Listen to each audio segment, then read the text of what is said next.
Oi, gente!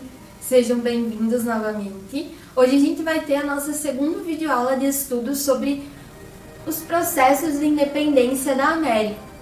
Nessa segunda parte, nós vamos dar continuidade para que a gente possa compreender esse processo de independência da América Latina.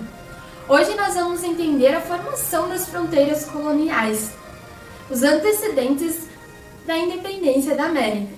Observem o mapinha que eu vou mostrar para vocês agora. Esse mapa, ele é muito parecido com os que a gente viu na última videoaula. Lembram que eu fiquei devendo para vocês a explicação dessas nomenclaturas capitanias e vice-reinos? Lembram? Pois bem, a América ela teve a sua divisão de acordo com os interesses econômicos e com as realidades que os espanhóis estavam enfrentando. Todos os territórios americanos, eles foram divididos em vice-reinos e capitanias gerais, como vocês podem ver no nosso mapa. Os vice-reinos, eles eram as áreas onde os espanhóis conseguiam explorar os metais preciosos ou os locais ainda em que se possuíam áreas de forte comércio. Os locais chamados de vice-reino, como vocês podem ver no nosso mapa, nós temos o vice-reino de Nova Granada, o vice-reino do Peru, o vice-reino do Rio do Prata e ainda o vice-reino de Nova Espanha lá em cima. Já as capitanias gerais, elas são os locais estratégicos utilizados pelos espanhóis. Esses lugares, eles não possuíam metais preciosos, por isso, eles eram menos povoados pela população espanhola. Nós temos aqui a Capitania Geral da Venezuela, a Capitania Geral da Guatemala, a Capitania Geral da Cuba, ali em cima a Capitania Geral do Chile. Essas duas divisões da América Espanhola, elas representavam níveis de poder. Os vice-reinos, eles eram maiores e com maior poder aquisitivo. Por seu alto nível de tributos que eles arrecadavam, para quem não sabe, tributos é impostos, tá bom? E ainda eles detinham um poder maior e mais abrangente. E já as capitanias gerais, elas tinham um predomínio um pouco menor e as suas atividades elas eram um pouco mais restritas. Ficou claro isso para vocês? Essa separação, essa diferença de capitania geral e vice-reino? Então vamos dar continuidade para que a gente compreenda agora um pouquinho sobre a crise do sistema colonial. Então, a crise do sistema colonial, ela aconteceu antes das independências, isso é importante ter claro. Lá no século XVIII, como vocês podem ver aqui, com o fim do antigo regime e com a crise colonial, nós também temos ainda no século XVIII a crise econômica espanhola, que também afetou muito, né? E ainda a influência da França e Inglaterra ganhando espaço nesse período também. Então, com o fim do antigo regime, nas últimas décadas ali do século XVIII, foi uma consequência das transformações que estavam ocorrendo, ideológicas, econômicas, políticas. Essas transformações todas produzidas pelo iluminismo, que depois a gente vai ver um pouquinho também. Por essa ideia de revolução industrial, pela independência dos Estados Unidos, pela Revolução Francesa. Esses acontecimentos, eles vão influenciar, ao mesmo tempo, e desempenhar um papel muito decisivo nos processos de independência da América Espanhola. A mineração das colônias espanholas em declínio também vai influenciar para essa crise. E externamente, mudanças, como eu havia falado anteriormente, iluminismo, revolução industrial, a independência dos Estados Unidos, a Revolução Francesa, tudo isso acontecendo do lado de fora, né? E as elites da América colonial com uma filosofia iluminista, ideias autônomas. E essas elites da América, elas vão se encontrar nessa filosofia iluminista um embasamento ideológico para suas ideias autônomas, né?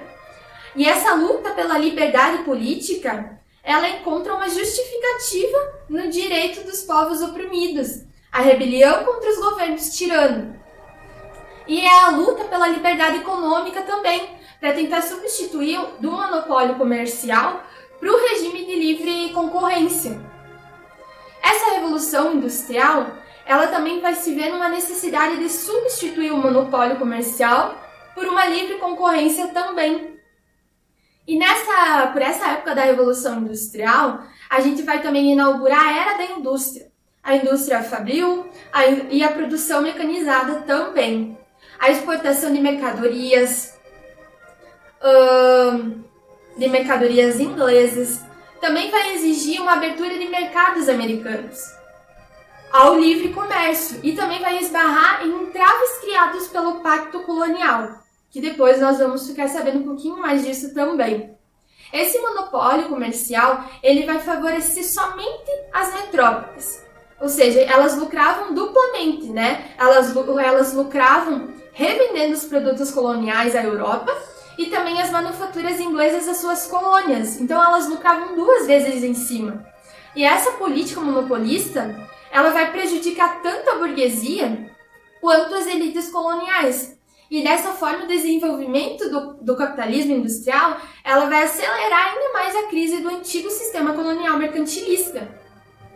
E a quebra do pacto colonial e a substituição pelo livre comércio, ela só vai poder se fazer através da independência das colônias em relação às antigas metrópoles. Estão compreendendo? Então, a independência dos Estados Unidos e a Revolução Francesa, elas acabam acelerando ainda mais o fim desse sistema colonial luso-espanhol. Então, são diversos fatores, externos e internos, que acabam levando a essa crise do sistema colonial, né? E vão acabar acelerando ainda mais a independência dos Estados Unidos e com a independência dos Estados Unidos e a Revolução Francesa vão acelerar ainda mais esse fim do sistema colonial. Então agora, outro fator importante que a gente precisa ter em mente é essas reformas que foram ocorrendo. Qual que é o papel dessas reformas borbônicas lá do século XVIII? Essas reformas, elas são como um dos fatores que levaram aos movimentos de independência também, né? Assim como a formação de uma identidade americana. Então, para abordar esse papel, né, essa identidade americana, nós vamos ter que pensar algumas questões. Por exemplo, o que nos faz sentir-se pertencentes aos brasileiros? A nossa língua, a nossa cultura, o nosso modo de viver, os nossos costumes? Com certeza nós temos características que nos diferenciam dos outros países, não é mesmo? Até mesmo de outras cidades nós nos diferenciamos. Seja pelo sotaque, pelas tradições, ou ainda por bandeiras, mas a gente tem que pensar num sentido um pouco mais amplo. Como país, nós somos diferentes dos demais. Nós possuímos uma identidade, algo que nos diferencia. E assim como nós, esse sentimento de pertencer a algum lugar, as elites americanas que estavam aqui também começaram a construir isso, né? Eles começaram a se rebelar contra o domínio da metrópole. E é a partir daí que se começa a pensar sobre as reformas borbônicas. Porque a partir desse sentimento de pertencimento, assim, a gente precisa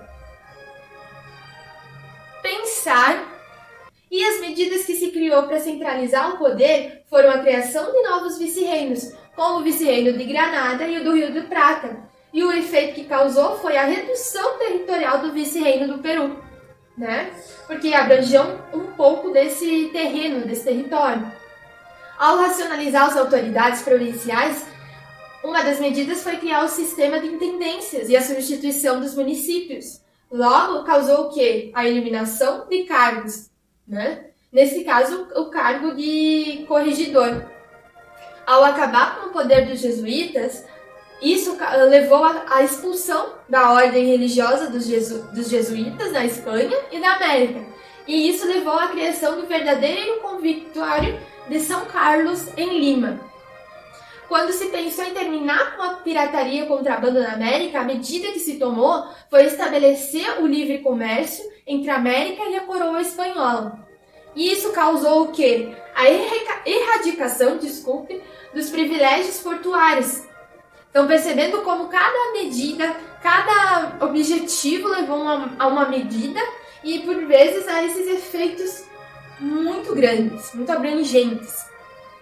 Então a gente tem que pensar que essas reformas elas também foram fundamentais para o surgimento dos processos de independência. Quando os Bourbons eles ascendem ao trono, depois da morte do Carlos II de Habsburgo, as relações coloniais elas sofrem uma grande modificação. E na Guerra da Sucessão Espanhola, lá por 1700, 1713, a gente tem um embate entre a França e a Inglaterra pela hegemonia da Europa. Ou seja, a entrada dos Bourbons leva a Espanha a ceder muitas concessões à Inglaterra, como o Tratado de Utrecht, influenciados principalmente pela aquela ideia do pensamento iluminista, do pensamento ilustrado. Os Bourbons eles acabam criando uma política de recuperação nacional, né? Mas esse problema, de fato, era o controle que os crioulos, eles exerciam sobre as colônias americanas. Então vocês estão vendo, eles tentaram criar essas medidas para diminuir um pouco esse impacto que estava tendo na América Espanhola. E não somente isso, com as restrições e essas reformas, por exemplo, essa aqui, a reforma borbônica, elas acabam gerando muita insatisfação da metrópole, né? E isso leva a um confronto entre os crioulos e os peninsulares, ou seja, além das revoltas coloniais. Então agora, para finalizar essa última videoaula aqui, eu tenho uma curiosidade para vocês. Vocês sabiam que os casamentos entre os parentes eram tidos como uma forma de manter o sangue real? E isso, por exemplo, isso leva o Carlos II de Habsburgo, aquele que faleceu, a desenvolver vários problemas de saúde, tanto que Carlos II era uma pessoa bem deformada, segundo o que diziam, né? Então agora eu deixo um convitinho para que vocês assistam a terceira videoaula, para que a gente chegue finalmente aos processos da independência da América. Tchau, tchau e muito obrigado por acompanhar até agora.